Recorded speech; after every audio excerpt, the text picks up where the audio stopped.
Hello students, हमने आपको 12 chapter के 3 पैराग्राफ की हिंदी व्याख्या करा दी थी। आज हम आपको उसके आगे का कराएंगे। चलिए देखते हैं।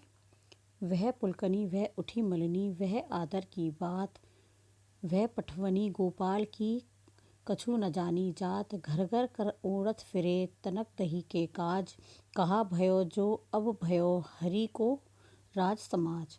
हो आवत नाही हुतो चाहे बाही पठियो ढेली, अब कहियो वो सुझाए के बहु धन धरो सकेली। इसकी पहले हम हिंदी व्याख्या करेंगे। तो देखिए, इसमें फिर वही लिखेंगे। यह पद्यांश सवैया नरोत्तम दास द्वारा रचित पाठ से लिया गया है।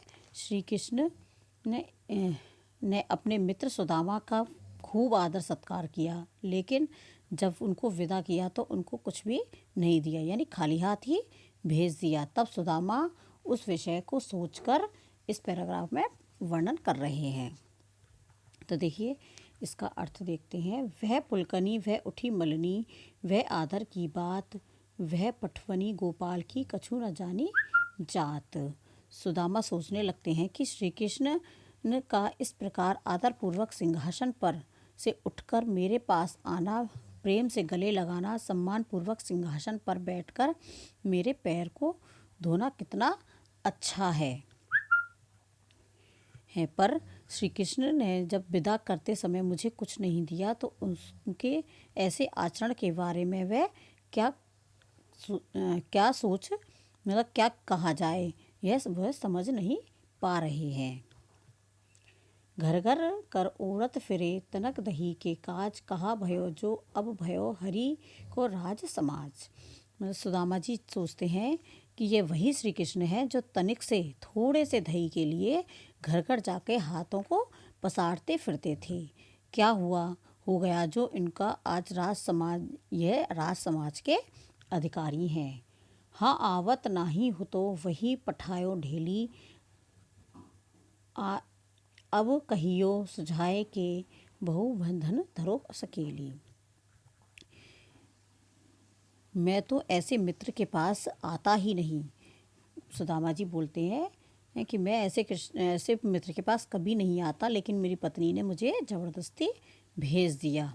मैं अब उससे कहूँगा कि श्री कृष्ण ने यह जो सारा धन दिया है उसे संभाल कर रख ले। यानी वो एक व्यंग कर रहे हैं कि मतलब श्री कृष्ण ने उन्हें कुछ भी नहीं दिया, तो वो ये कह रहे हैं कि अब मेरी पत्नी ने मुझे ज़बरदस्ती भेज दिया है, तो अब मैं उसको कहूँगा, ले बहुत सारा धन दे दिया है, इसको तू संभाल कर रख ले।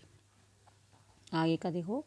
वैसो ही राज समाज बनो गजबाजी, धने मन संभ्रम आछायो, कैदो परयो कहूँ मारग भूली, फिर फेरी में अब द्वारका आयो। भवन विलोकवे को मनलोचन, सोचत ही सब गांव मझायो, पूछत पांडे फिरे सबसो, पर झोपड़ी को कछु खोज न पायो। इसमें हम प्रसंग लिखेंगे कि यह सवैया नरोत्तम दास द्वारा रचित सुदामा चरित पाठ से लिया गया है। सुदामा जब अपनी नगरी को लौटते हैं तब उनको अपनी झोपड़ी नज़र नहीं आती है, क्योंकि श्री कृष्ण ने उनको कुछ दिया तो नहीं था, लेकिन उन्होंने जो द्वारकापुरी थी, उसी तरह से उन्होंने सुदामापुरी को बना दिया था, तो सुदामा अपनी झोपड़ी ढूंढ नहीं पा रहे हैं। इसका अर्थ देखो।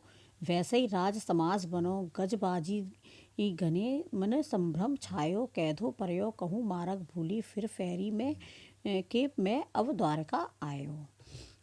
द्वारका से जब खाली हाथ लौटे सुदामा अपनी नगरी को देखकर सोचने लगते हैं कि यह मैं द्वारका जैसी राज सामग्री है, यहाँ पर अनेक हाथी और घोड़े हैं। ऐसी स्थिति को देखकर वे भ्रम में पड़ जाते हैं।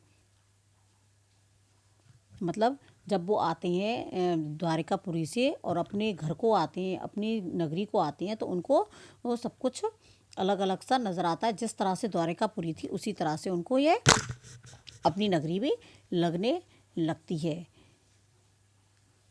वो क्या देखते हैं कि वहाँ पे हाथी हैं, घोड़े हैं। ऐसी स्थिति को देखकर वे भ्रम में पड़ गए कि यहाँ मैं कहीं रास्ता तो नहीं भूल गया हूँ, अर्थात कहीं दोबारा द्वारिकापुरी तो नहीं आ गया हूँ।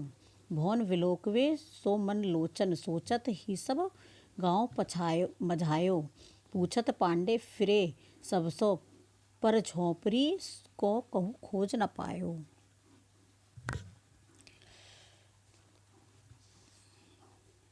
सुदामा का मन अपना घर देखने के लिए उत्सुक हो रहा था।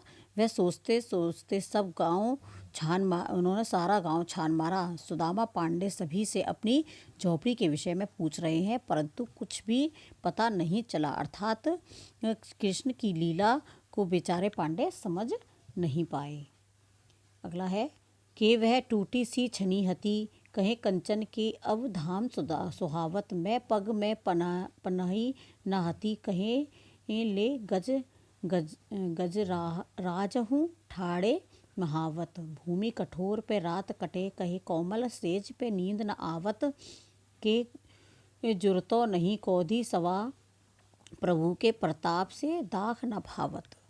इसका हम पहले प्रसंग लिखेंगे कि यह सवैया कवि नरोत्तम दास द्वारा रचित सुदामा चरित पाठ से लिया गया है और इसमें जो श्री सुदामा की मनोदशा है उस चीज़ का वर्णन किया गया है। तो हम इसका अर्थ देखते हैं कि वह टूटी सी छनी हती, कहे कंचन के अब धाम सुहावत, मैं के पग में पनही न हती, कहे ले गज राज हूँ ठाड़े महावत।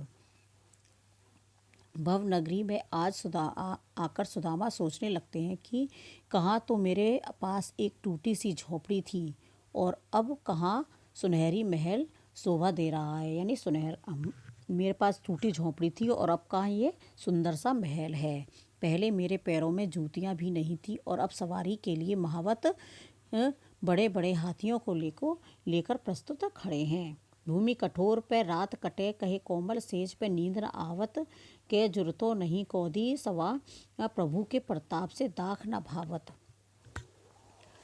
पहले कठोर भूमि पर रात व्यतीत करनी पड़ती थी, परंतु अब कोमल सेज पर मुझे नींद भी नहीं आती है। पहले पेट भरने के लिए अत्यंत मेहनत करनी पड़ती थी, बहुत मेहनत करनी पड़ती थी, तब साधारण सा अन्न हमें मिल पाता था, परंतु अब श्री कृष्ण की कृपा से किशमिश आदि मेवाएं खाद्य पदार्थ मिले हैं, लेकिन वो मुझे अच्छे नहीं लगते हैं। तो ये हो गया आपका 12 चैप्टर की हिंदी व्याख्या कंप्लीट। आगे की वीडियो में हम इसके क्वेश्चन आंसर सेंड करेंगे। ओके बच्चों, बाय।